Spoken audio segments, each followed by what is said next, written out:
নির্মলার বাজেটে কোন জিনিস সস্তা হবে? দাম বাড়ার সম্ভাবনা একাধিক পণ্যের। শনিবার তৃতীয় মোদী সরকারের প্রথম পূর্ণাঙ্গ বাজেট পেশ করবেন অর্থমন্ত্রী নির্মলা সীতারামন।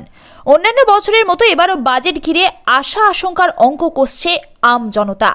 নতুন কর কাঠামো ঘোষণা হবে? কৃষিক্ষেত্রে বড় কোনো ঘোষণা করবেন নির্মলা? প্রতিরক্ষা, স্বাস্থ্য, বাজেট বাড়বে? নানা প্রশ্ন উকি দিচ্ছে জনমানসে। তবে সবচেয়ে বেশি যে বিষয়টি আগ্রহ আম জনতার, সেটা হলো বাজেটের পর কোন পণ্যের দর বাড়বে আর সস্তা হবে কোন পণ্য।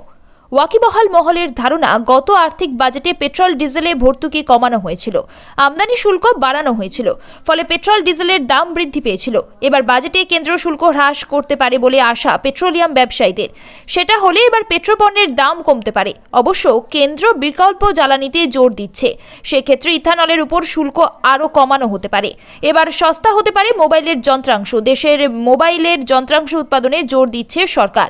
বাংলাদেশের বর্তমান সংকটের পরিস্থিতি সেই দেশে বস্ত্রশিল্প ভালো মতো ধাক্কা খেয়েছে। সেই সুযোগে দেশে বস্ত্রশিল্পে জোর দেওয়া হতে পারে। ফলে বস্ত্রশিল্পে শুল্ক কমানোর সিদ্ধান্ত ঘোষণা করতে পারেন নির্মলা সীতারামন। সস্তা হতে পারে জামা কাপড়। জীবন এবং স্বাস্থ্য বীমার প্রিমিয়ামে জিএসটি কমানো হতে পারে, ফলে বীমার প্রিমিয়াম কমতে পারে। হোম লোনেও বড়সড় সুদের হারে ছাড় ঘোষণা করা হতে পারে। বেশ কিছু পণ্য দামিও হতে পারে। সেই তালিকায় রয়েছে অ্যামোনিয়াম নাইট্রেট। প্লাস্টিকজাত পণ্যের দাম বাড়তে পারে। নেশার সামগ্রীর। এছাড়াও দামি গাড়ি, মোবাইল ফোন আরও দামি হতে পারে।